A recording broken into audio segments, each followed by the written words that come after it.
Hello artists, here is Miss Dolores. I show you how to work with watercolor. I also show you that if you don't have watercolor, you can use washable markers. You color the paper with the markers, then you add water to the paper, and you get a very similar effect to the one you get with watercolor. But in both cases, the paper is really important. The ideal paper to use is watercolor paper because it is thick enough and is absorbent enough. It can handle all that water and the color travels really well through it. It spreads out. But what happens if you don't have watercolor paper? Is there a way to replace it too? It turns out there is. Let me show you. I will use a cardboard box. I like this one because it's pretty thin and white. Most watercolor papers are white. I use this side, not the glossy or shiny side. You can use any other cardboard. This gray one may not work as well with the colors. I need to carefully cut this one. I will also need toilet paper. You can use a paper towel or even a tissue paper.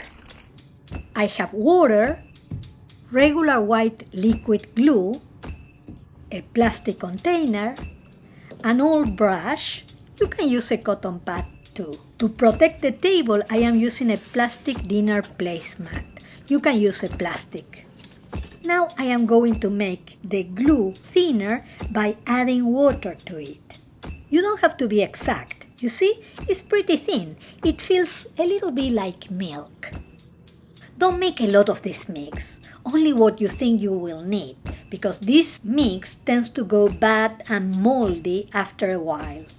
Now I apply a generous layer of the glue mix. I work fast. I don't want the glue to get dry. And now I place a layer of toilet paper. I press to make sure the paper sticks to the cardboard. Again, it doesn't need to be perfect. Now I spray water and go over with the brush. That will help the paper and the cardboard to become one surface and get rid of any air bubbles. It's good to go in the same direction. It may even break apart, that's fine. I add more paper to finish covering the cardboard, overlapping the two papers. I add water, I press, and I brush in the same direction the surface. Here I need to add paper because in this section the paper broke apart. I like to tear the paper. I don't want a perfect rectangle with a straight edge.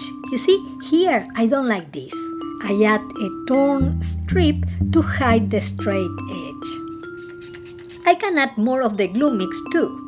Now I need to let it dry. There are different kinds of paper towels, different qualities. This one is too thick and I tried it and it didn't work.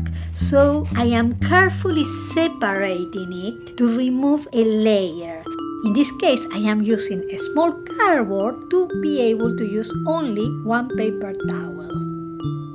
Now, tissue paper. Let's see. Of course, one advantage is that the tissue paper comes in big sheets, so you can cover a big paper just with one sheet of tissue paper. Finally, I can cut off the extra paper with my scissors or tear off the edge. Here I am brushing water on the edge to get it soft, and so it tears more easily. I like the uneven edge I get by tearing it. Some watercolor papers, in fact, have a torn edge, and I love it. I tested all these papers with markers and water and with watercolor. They all work.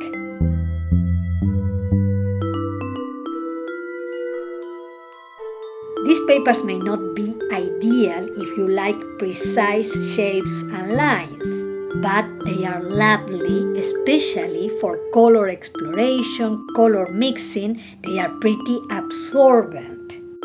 If I have to pick one, I would say that the toilet paper is my favorite one. I love the texture.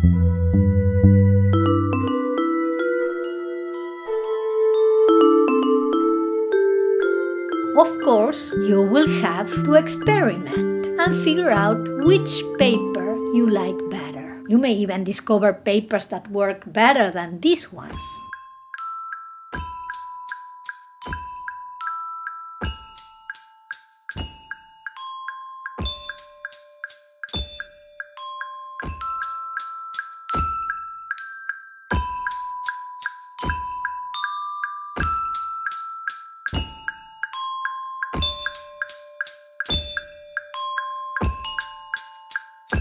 A nice tip, if I may say so. Now, it's time for you to prepare some paper and have some fun. And remember, I am an artist.